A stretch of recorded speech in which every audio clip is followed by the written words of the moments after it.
Welcome to Afraz Ausaf story. আজ আউসাফ নেই। আউসাফ গিয়েছে ওর বড় ফুপির বাসায় ওর দাদিকে দেখতে। দাদি ওর সাথেই থাকে, কিন্তু দাদির চোখের অপারেশন হওয়ায় বড় ফুপির কাছে গিয়েছে। তো সে আফরাজ গতকাল গিয়েছিল, আজকে যায়নি। আজকে শুধু আউসাফ গিয়েছে তার ফুপির সাথে। এর জন্য একটু আফরাজের মন খারাপ। তো আমি বললাম যে চলো তাহলে আমরা দুজন কোথা থেকে ঘুরে আসি।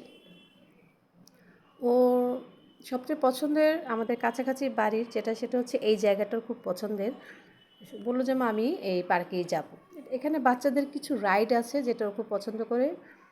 প্রথম যেটা দেখলাম আমরা একটা ঘর, এই ঘরটার খুব পছন্দ। তো সে এখানে এসে বেশ কিছুক্ষণ বসে থাকলো। তারপর ওখানে কিছু গেমস আছে, ওইগুলো খেলতে পারে না। তাই আমি ওকে দেইনি, আমি বললাম যে তুমি বসো, দেখো। তো সে ঘুরে ঘুরে দেখছে কি করবে কি করবে। ওকে আমি বলেছিলাম যে তুমি ট্রেন অথবা ঘোড়ায় চড়ো, কিন্তু সে ট্রেন অথবা ঘোড়ায় চড়বে না, সে এই রাইডটাতে চড়তে চেয়েছিল। তো আমি তাকে কয়েকবার বোঝানোর চেষ্টা করলাম। তো সে প্রথমে নেমে গিয়েছিল, নেমে তার আরেকটা পছন্দের জায়গা মাছ, সেই মাছগুলো দেখতে গেল।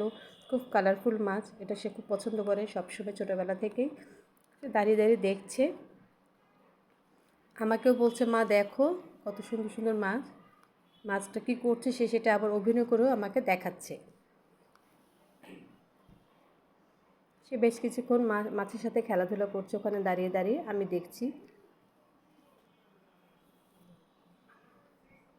মাছগুলো দেখতে আমারও বেশ ভালো লাগছে। তো আমি ওর সাথে এই জায়গাটি এনজয় করছিলাম। খুব সুন্দর কালারফুল মাছ।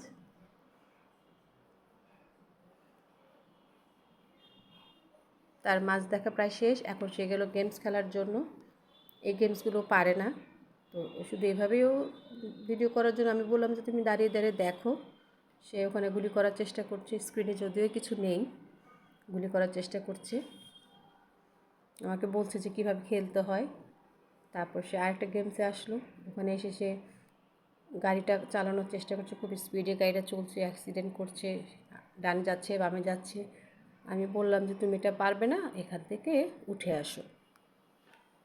তো সে আরেকটু বসলো, বসে বসে দেখছে কি করা যায় কি করা যায়।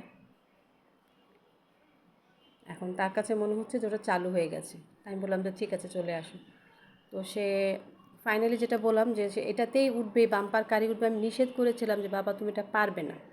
তো এই বাম্পার কারটা ওঠার পরে এই কারটার এত স্পিড যে ও কোনো মতে সামলাতে পারছিল না। এটা শুধু ঘুরছিল, শুধু ঘুরছিল। তো প্রথমে আমার একটু হাসিই পাচ্ছিল, আমি বলছিলাম যে তুমি কন্ট্রোল করো। তো বাম্পার কারে যে লোকটা থাকে উনি ওকে সাহায্য করছিল, কিন্তু আসলে বাচ্চাদের অনুযায়ী কারটা একটু বেশি স্পিড হয়ে গেছে, যেটা ও কন্ট্রোল করতে পারছে না। এদিক যাচ্ছে সেদিক যাচ্ছে, ছেড়ে দিলে এটা ঘুরছে, ছেড়ে দিলেই এটা ঘুরছে।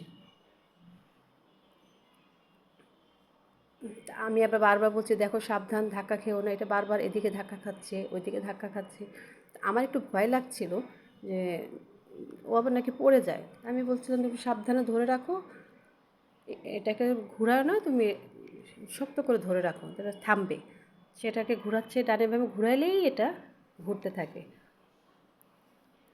তো আমি মজাও পাচ্ছিলাম, হাসিও পাচ্ছিলাম, আবার একটু ভয়ও লাগছিল যে কী না কী হয়। এখন সে চড়ার পর কিছুক্ষণ পর আমাকে বলতেছে যে বা এটাতে কেন চললাম। অসুবিধা নাই তুমি দেখো। মাঝে আমি একটু হেল্প করেছিলাম ওকে। তারপর সে ফাইনালি ওটা থামলো। এটা খুব ভয়ঙ্কর, যেমন আঙ্গুলে ব্যথা পাচ্ছে। ঠাস ঠাস করে ঘুরে